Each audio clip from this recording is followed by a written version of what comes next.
인간의 문제는 하나님과의 단절 때문에 발생한 것입니다.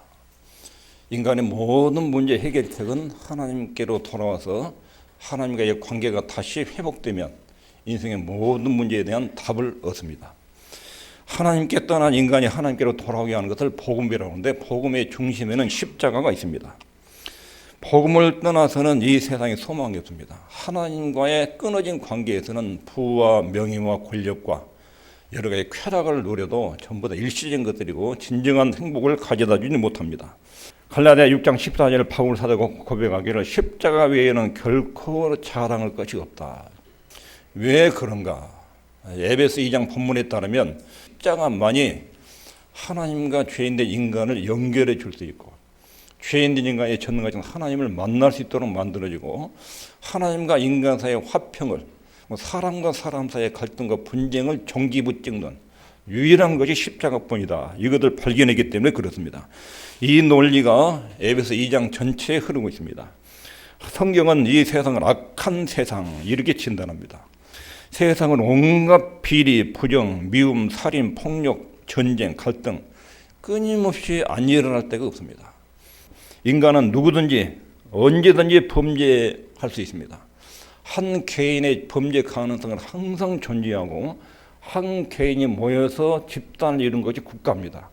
국가와 국가 사이도 항상 끊임없이 전쟁과 갈등이 끊이지 않았습니다. 이것이 오늘날 세상의 가장 큰 고통의 원인입니다. 십자가만 인간과 하나님 사이에, 인간과 인간 사이를 화목할 수 있다는 것입니다. 에베소 2장에 따르면 십자가만이 그런 일을 이룰 수 있다. 14절에 보면 그는 우리의 화평이시니라 둘로 하나를 만드사 중간에 막힌 담을 하시고, 중간에 막힌 담이 있었다. 유대인과 이방인 사이에 막힌 담이 있었다. 세상에 존재하는 가장 정렬한 갈등 관계가 유대인과 이방인, 이것처럼 깊은 갈등 관계가 없습니다. 유대인과 이방인들이 현재 공산주의와 민주주의 진영보다 훨씬 갈등이 그렇게 깊습니다. 바울도 예수님을 믿기 전에는 자기가 유대인인 것에 대해서 엄청난 자부심을 가졌습니다. 에베소 2장 11절에 보면 그러므로 생각해봐라. 너희가 전에는 육체로 이방인이었다. 너희들은 유대인과는 도저히 한 몸을 이룰 수 없는 그런 이방인이었다. 육체의 할례, 무할례당이었다. 하나님도 안 믿었다. 이방이었다. 그런데 이제는 전에 멀리 있던 너희가 그리스도 예수 안에서 그리스도의 피로 가까워졌다. 예수님 믿고 나니까 유대인하고 이방인이 한 가족이 돼가지고 교회에서 함께 예배를 드리고 있다. 이 엄청난 이념의 갈등, 혈통의 민족의 갈등, 이것들이 어떻게 처리가 되느냐? 우리 예수님이 십자가로 인해서 화평을 이루었다. 화평이라는 말이 여러 차례 나옵니다. 바울이 이것을 볼 때 신기한 거예요. 모든 이념, 민족, 혈통, 가치관 다 초월해서 십자가 안에서 딱 하나님의 자녀로 교회로 모였는데 거기에 일치가 하나가 되는 거예요. 그래서 바울은 십자가 외에는 결코 자랑할 것이 없다. 이렇게 말한 거예요. 세상의 갈등 이유가 뭔가? 왜 세상에 이렇게 분쟁과 적대감과 이런 비극과 고통, 불화가 존재하는가? 왜 이렇게 분쟁과 갈등이 일어난가? 그 첫 번째 원인이 이거예요. 거듭나지 못한 인간의 상태, 하나님을 떠난 인간의 상태, 육신적이고 거듭나지 못한 인간의 마음 상태는 교만, 한마디로 말하면 교만이 꽉 차 있어요. 교만이 어떤 방식으로 역사하는가? 하나님 없는 육신의 성정, 하나님을 떠난 인간 속에 있는 죄의 근성이 어떤 형식으로 작용을 하고 역사를 일으키는가? 첫 번째는 분노와 살인. 인간 사이에 아담의 타락과 범죄가 딱 들어온 다음에 아담의 가정에서 가인의 동생 아벨을 죽여요. 살인이 생겨요. 살인의 동기가 뭐냐? 시기심이에요. 시기심. 가인의 예배는 하나님 안 받고 아벨의 예배를 받으니까 속에서 열불이 나가지고 시기심이 생겨가지고, 이 시기심은 교만의 자녀예요. 교만 때문에 나오는 거예요. 이것이 분노와 살인을 가져왔어요. 그리고 나서 성경의 기록을 보면 계속 교만과 시기심과 질투와 분쟁과 파당, 이것도 인류 역사에 끊어지지 않아요. 다윗같이 소중한 인물에게도 성경은 아주 적나라하게 다윗의 범죄를 기록해 놨어요. 성경은 절대로 인간을 이렇게 포장하지 않아요. 있는 그대로 인간의 실체를 다 까발려요. 인간은 이렇다. 하나님을 떠난 인간의 내면 세계는 이렇다. 아주 적나라하게 공개하는데 그 이후에 살인, 분노 이런 것들이 많이 나오고 다윗의 범죄에 대한 내용도 상세하게 기록해 놨어요. 하나님의 자녀의 가문에도 범죄가 일어난 것은 그대로 있는 그대로 상세하게 기록을 했습니다. 그리고 이런 교만은 아주 다양한 모습으로 얼굴을 나타냅니다. 에레미야서에 보면 에레미야 9장 23절 24절을 보면 여호와께서 이같이 말씀하시되 지혜로운 자는 그 지혜를 자랑치 말라. 용사는 그 용맹을 자랑치 말라. 부자는 그 부함을 자랑치 말라. 자, 교만이 주로 자랑으로 나타나는데 자랑이 수없이 많은데 수없이 많은 자랑의 대표가 지혜, 용맹, 부 이것들 자랑한다. 사람들이 모여가지고 막 이야기하지요. 그 이야기 내용을 가만히 들어보면 자기 자랑이 대부분이요. 자기 자랑 내용을 보면 내가 이만큼 돈을 많이 벌었다. 돈 번 거. 나는 이만큼 힘이 좋고 권력이 있다. 이거. 그 다음에 자기가 다른 사람보다 얼마나 똑똑하고 지혜롭고 현명 결정을 했는지 이런 것들은 주로 이 세 가지가 자랑이죠. 교만이 헛된 자랑으로 나오고 이 헛된 자랑이 갈등과 분쟁과 파당을 일으켜요. 이 자랑이 세상과 세상 사이를 난장포로 만들어요. 이것이 모든 분쟁과 갈등의 밑바닥에 깔려 있어요. 신약에 들어오면 파당과 분쟁이 필립보서 3장 4절 6절에 보면 예수 믿기 전에 바울도 말해요. 나도 육체를 신뢰마다 나도 갖출 만큼 갖췄다. 그리고 나는 8일 만에 할례를 받고 모태신앙이다. 그리고 이스라엘 족속이고 이스라엘 혈통, 이스라엘 민족에 소속된 사람이고 이스라엘 민족에도 최고 12지파 중에서 제일 A급에 속하는 베냐민 지파 사람이다. 그리고 히브리인 중에 히브리인이고 나는 어릴 때부터 율법을 정통으로 배웠다. 내가 율법을 시험 보면 1, 2등을 나왔다. 1, 2등. 율법 시험 봤다면 바울이 1등 할 정도로 머리가 그렇게 좋고 율법을 잘 알았어요. 최고의 출생 신분, 혈통, 그리고 종교적 열심 이것들을 엄청나게 자랑했어요. 바울이. 이제 내면에 있는 교만들이 밖으로 나타낼 때는 어떻게 나타나는지 자랑으로 나타나는데 출생, 인종, 민족, 혈통, 피부색 바울의 자랑이에요. 내가 예수 믿기 전에는 이런 사람이었다. 8일 만에 할례를 받았다. 이 말은 나는 모태신앙이다. 나는 어머니 뱃속에서부터 하나님 믿었다. 이스라엘 족속 베냐민 지파 히브리인 민족과 혈통에서 나는 최우수 혈통에 속한다. 율법으로는 흠이 없는 자다. 교회 생활에도 최상급의 인류 1급 성도에 해당된다. 이것이 바울의 자랑거리였어요. 이런 자랑을 딱 가지고 있으면 자기처럼 못난 사람을 굉장히 무시하고 멸시해요. 사람 취급도 안 해요. 사람의 교만은 자기 내부에 있는 자부심을 딱 가지고 있고 그 자부심 속에는 자기만큼 소질 못된 사람을 굉장히 경멸하는 그런 마음을 가지고 표현되는 거예요. 그 다음에 이런 교만은 자기 능력 자랑으로 표현돼요. 자기 능력을 과시하는 것으로. 갖고 있는 자는 가진 것을 지키려고, 갖지 못한 사람은 더 가지려고. 이 두 사이에 끊임없는 갈등과 분쟁이 일어납니다. 노사 문제 왜 생깁니까? 가진 사람은 안 주려고 그러고 직원들은 더 많이 갈다고 계속 언제나 노사 갈등이 온다고 한다.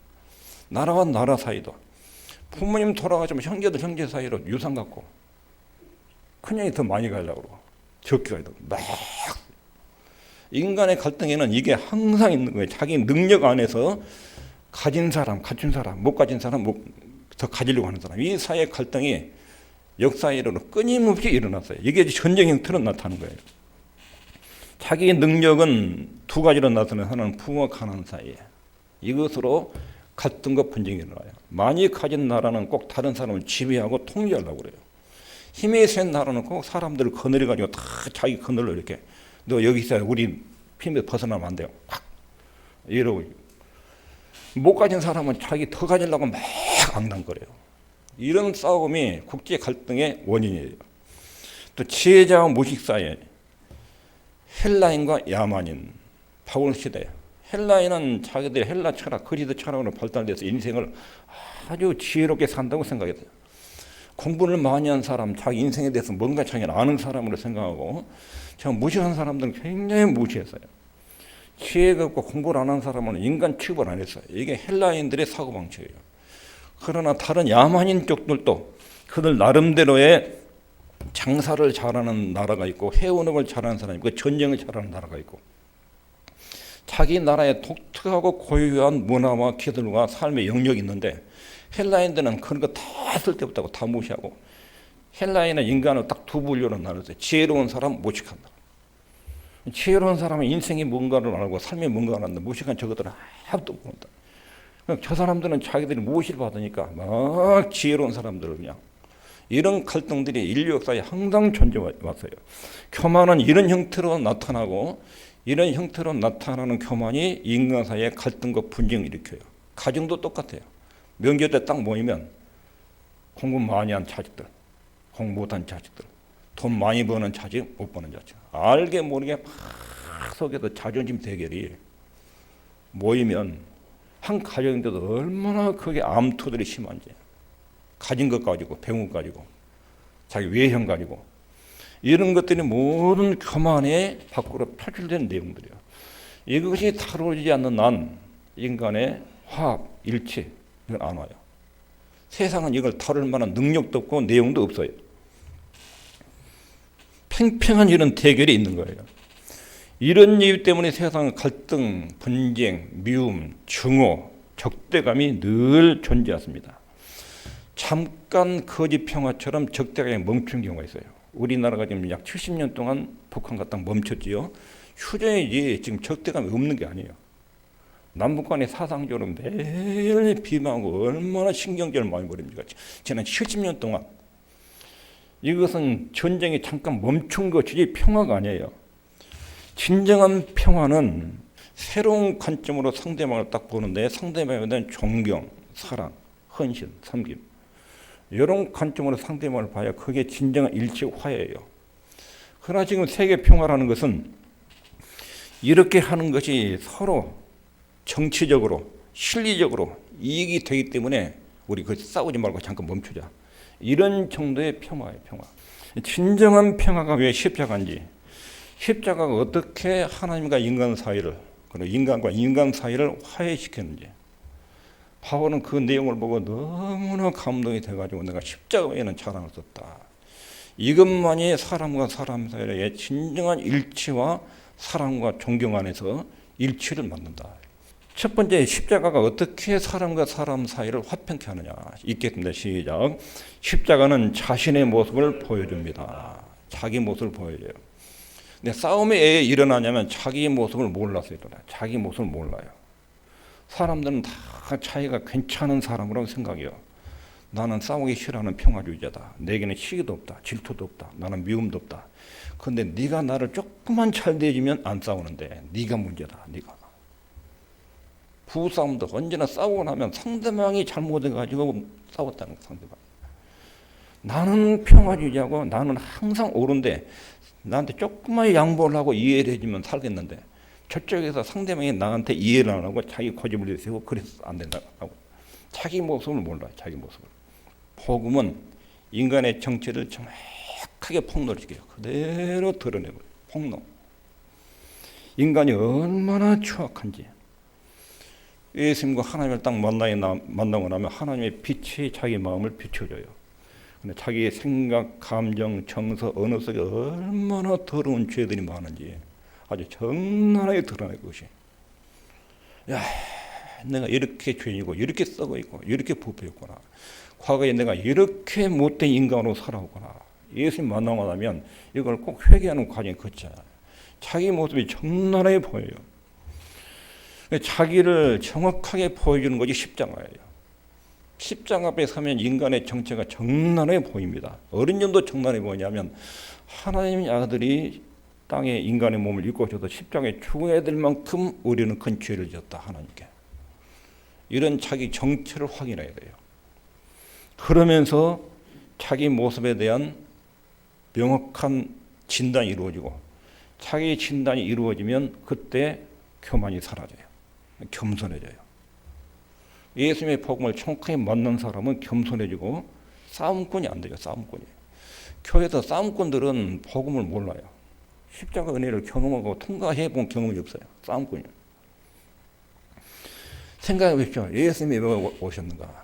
하나님이신 예수님이 하늘 보좌의 영광을 왜 땅에 오셨는가? 누가복음 19장 10절에 인자에 온 것은 잃어버린 자를 찾아 구원하려 하심이라. 인간은 하나님을 떠났어요. 그리고 다 고장났어요. 다 망가졌어요.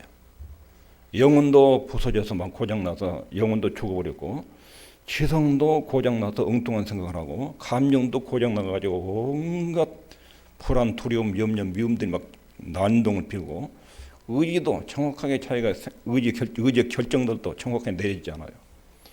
내면이 다 포도리고 파괴되고 고장났어요. 그래서 십자가는 내가 너희들을 살리고 고치고 치료하기 위해서 왔다. 이걸 이야기해요. 십자가는. 인간이 정상적이고 죄인이 아니면 예수님 오셔도 십자가 죽을 필요가 없어요. 예수님 십자가에 달리셨단 말은 인간은 고장났기 때문에 도저히 하나님이 오셔서 이 문제를 풀지 않으면, 십자가에 죽지 않으면 해결될 수 있는 인간의 죄 때문에 예수님이 오셨다. 이걸 알려주는 십자가. 인간의 죄가 얼마나 심각하길래 하나님의 이런 고통을 겪을 만큼 인간이 그렇게 부패했는가, 이걸 알려주는 거예요. 빌립보서 3장 4절 6절에 나도 육체를 신뢰할 만하니 바울이 자랑거리에 나오자 8일 만에 할례를 받고 이스라엘 족속 베냐민 집파 히브리인 중에 히브리인 율법의 의로는 흠이 없는 자로다. 십자가를 만나기 전에 바울이 얼마나 입을 떠버리고 자랑했는지 이걸 긍지로 삼고 살았습니다. 자신이야말로 완벽한 사람이고 도덕적으로 종교적으로 배운 사람이고 교양 있는 사람이고, 바울이 속에다 자기 자랑과 긍지가 꽉 채워져 있어요. 예수님을 딱 만나고 나서 바울이 고백하는 내용을 들어보십시오. 옛날에는 예수 만나기 전에 율법을 다 지켰다고 생각했어요. 예수님을 딱 만나고 보니까 율법을 지킨 것이 하나도 없는 거예요. 10계명 중에 단 한 계명도 온전하게 지킨 것이 없는 자기의 모습을 발견해요. 다시 말해 예수님을 만나고 난 뒤에 내게는 하나님 말씀을 순종할 만한 능력이 전혀 없다. 이걸 발견한 거예요. 그래서 예수님이 십자가에서 죽으셨구나. 그리고 내게는 하나님 말씀 순종할 능력이 없으니까 십자가에 죽으시고 성령의 능력으로 지킬 수 있도록 하기 위해서 그런 길을 우리 주님이 마련해 놓으셨구나. 처절하게 고백을 합니다. 평생 동안 율법을 이용하고 율법의 전문가가 됐는데 그 율법을 자기가 알고 있는 내용을 단 한 가지도 100% 지킨 것이 하나도 없다. 자기 마음속에 미운 감지가 얼마나 요동치고 있는지, 이런 것들을 보니까 얼마나 추악한 자기 모습이 죄인인지를 알게 된 거예요. 로마서 7장 7절에 그런지 우리가 무슨 말하리요? 율법이 죄냐? 그럴 수 없느니라. 율법으로 말미암지 않고는 내가 죄를 알지 못했다. 율법이 인간의 죄를 쫙 비춰는 거울이었어요. 그런데 바울이 예수님을 만나기 전에는 그걸 몰랐어요. 자기가 율법을 아는 것만큼 지키고 산다고 착각했어요. 거기서 엄청난 교만과 자부심이 일어나는 거예요. 근데 예수님 십자가를 딱 경험하고 나니까 담에서 도사는 주님을 만난 뒤에 바울의 마음속에 빛이 들어왔어요. 내가 이렇게 흉악한 죄인일 수 있냐. 그동안 아는 율법에 대해서 다 범죄하고 자기 안에는 율법을 순종하면 영향이 없다는 것을 처절한 자신의 모습을 발견해요. 로마서 7장 9절에 전에 법을 깨닫지 못할 때는 내가 율법을 공부해가지고 예수 만나기 전에는 그 율법이 내 율법을 배워서 그 율법이 내 긍지가 됐다. 내 자랑거리가 된다. 그런데 계명이 이름에 예전에 예수 믿고 나서 하나님 말씀을 보니까 내 속에 있는 죄의 모습은 적나라하게 살아나고 내가 잘났다는 모습은 다 죽어버렸다. 내 속에는 죄밖에 없다. 이런 것을 율법이 밝혀냈다는 거예요. 그리고 7장 24절에 오호라 나는 공고한 사람이요 이 사망의 몸에서 누가 나를 건져내리라. 처음에 예수님을 만나고 나니까 자기는 완전히 죄덩어리고 실패자고 비참한 처지에 있는 자기 인간의 실상을 본 거예요. 이 죽음의 세례에서 누가 나를 건져낼까? 그리고 로마서 8장에 가서 나를 건져낸 분이 예수님이고 성령님 오셔서 율법에 대해서 무능한 나에게 능력을 주시는 그런 내용이 8장으로 연결돼요. 7장 19절부터 24절까지는 내가 원하는 선은 행하지 않고 내가 원치 않는 악이 내 속에서 막 작동을 한다. 한쪽에서는 하나님 뜻대로 살아가고 욕구가 있는데 이것을 막 통제하는 죄의 세력이 속에 있다. 오호라, 누가 이 사망에서 나를 건져내랴. 하나님 십자가는 인간의 정확한 실상을 보여주는 거예요. 예수님의 십자가가 자기 모습을 보여줘요. 자기 말과 생각과 마음속에 들어있는 내용을 비춰주면 나는 죄인이다, 비참한 상태에 있다, 실패자다. 이걸 정확하게 우리 자신을 보게 해요. 이것이 참된 평안을 가져오는 첫 번째 요소예요. 그 다음에 두 번째로는 십자가는 나 외에 다른 사람들에 대한 진리로 보여줘요. 먼저 십자가는 나를 알게 하고 그 다음에 다른 사람들을 새로운 관점으로 보게 만듭니다. 십자가는 나를 겸비하게 만들고 나를 낮아지게 만듭니다. 그러기 전에는 내가 낮아지고 겸비하기 전에는 하나됨, 일치, 화합 안 됩니다. 인간 내부에 있는 교만이 통제되지 않고 죄가 억제되지 않는 채는 화합과 일치가 안 돼요. 십자가만 나를 보게 하고 다른 사람들을 보게 만드는데 다른 사람을 어떻게 보게 하느냐. 다른 사람도 나와 똑같은 영혼을 가진 사람이다. 나와 동등한 인격을 가진 사람이다. 이렇게 딱 보여요. 자, 예수님을 만나기 전에 사람들이 어떻게 보이지요? 저 사람은 나보다 공부를 못했다, 미련하다, 나보다 똑똑한 사람이다. 저 사람 나보다 부자다, 나보다 가난한 사람이다. 저 사람 나보다 나이가 많다, 적다. 내가 몸이 튼튼하고 저 사람 못하다. 이런 식으로 매일 사람은 이런 구조를 보면 인간 사이에 계속 계급 구조가 만들어요. 계급 구조들이. 여기서 열등감과 우울감이 만들어지면서 파당이 만들고 분열이 만들어지고 적대감이 만들어져요. 이것이. 그런데 다른 사람을 딱 보는데 저 사람도 나와 똑같은 영혼의 가치가 똑같은 하나님의 형상이다. 동일한 인격체로 보이는 거예요. 사람이. 저 사람도 하나님의 형상대로 지음받은 사람. 모든 인간은 하나님 앞에서 동등한 인격과 영혼의 가치를 가진 존재. 영혼의 가치는 하나님 앞에서 똑같다. 다만 재능과 은사가 각기 다르다. 나이도 다르고 지방도 다르고 혈색도 다르고 남자가 다르고 다른 점을 인정해주는 그렇게 포용하는 이런 일이 일어나야 돼요.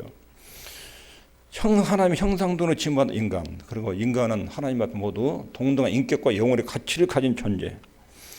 그러면서 새로운 방식으로 사람을 보기 시작해요. 십자가는 우리 모두가 같은 사람이라는 것을 알게 만들어요. 저 사람도 나도 예수님의 십자가 때문에 죄가 용서받고 구원받고 하나님의 자녀가 된다. 하나님의 자녀가 되면 하나님 아버지 앞에서 똑같은 동등한 자격과 신분을 가진 동등한 형제고 자매고 가족이다. 인간에 대한 평준화가, 그래 차별이 없어지고 적대감이 사라지고 상대방에 대한 존경과 사랑과 애의와 희생과 섬김이 이루어져요. 십자가는 그렇게 해서 인간의 일치를 이루어요. 일치를. 근데 이런 사상을 가져오는 세상에 정신이 있습니까? 정치가 제도가 세상 학문들이 이런 걸 만들어냅니까? 그래서 바울은 이런 십자가가 가져오는 그 파장, 효과, 이것 때문에 나는 십자가 외에는 잘하는 것이 없다. 이렇게 말하는 거예요. 십자가는 끝으로 세상 죄를 처리하시는 예수님을 우러오게 만들어요. 십자가를 딱 보면 사도행전 4장 12절에 다른 일로서는 구원을 얻을 수 없나니 천하 인간의 구원을 얻을 만한 다른 일은 우리에게 주신 일이 없습니다. 예수님이 아니면 내 죄가 하나님께 용서받을 길이 없다.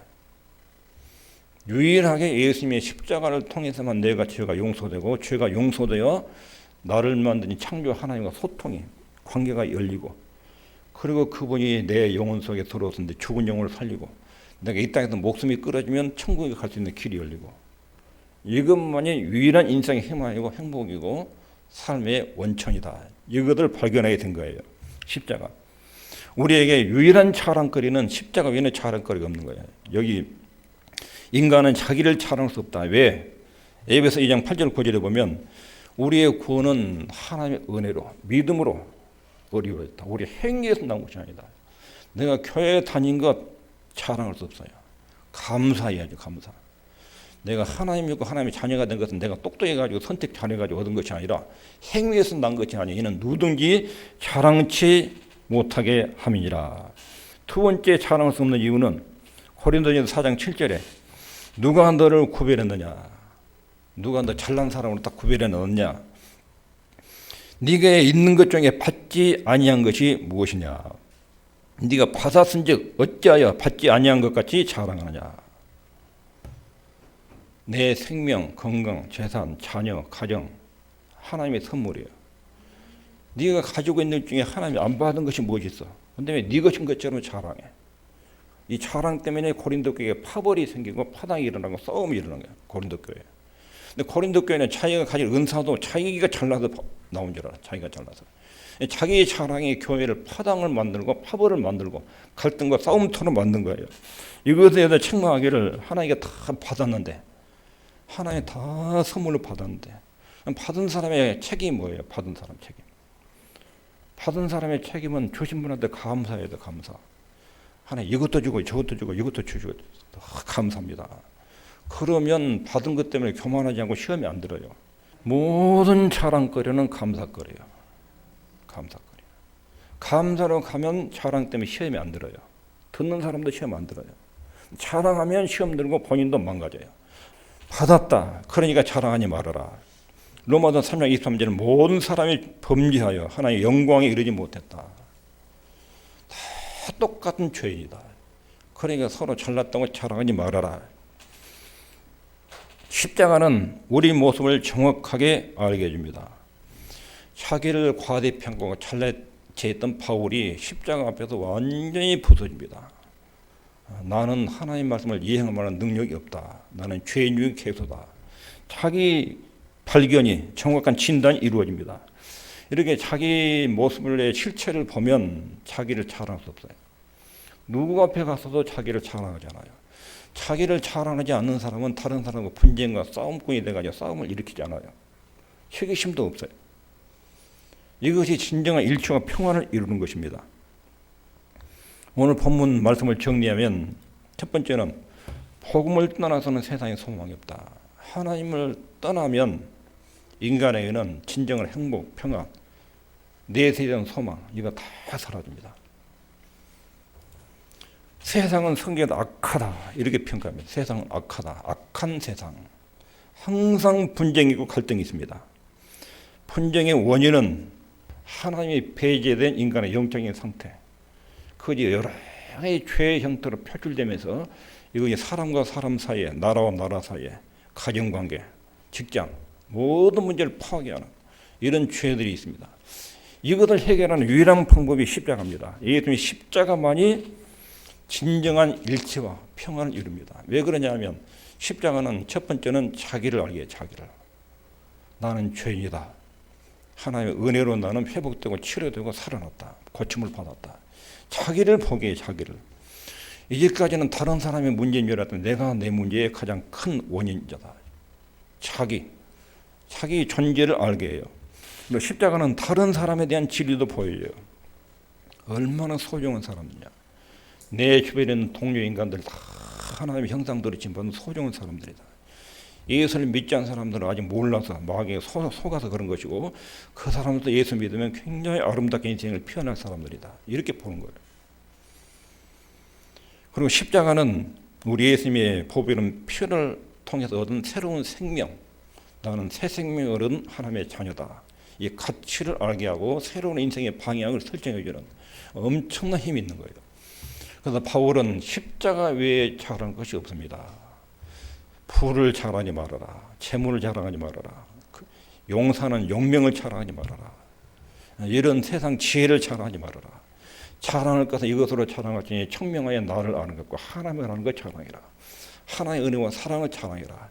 그러면 인생이 아름다고 행복한 것입니다. 진정한 화합, 일치, 평화.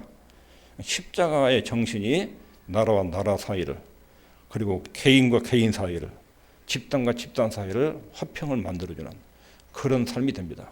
예수 믿는 사람의 가정, 직장 그리고 교회, 국가에 들어가서 그곳에서 십자가의 은혜를 따라서 처신하면 그게 화평이 만들어집니다.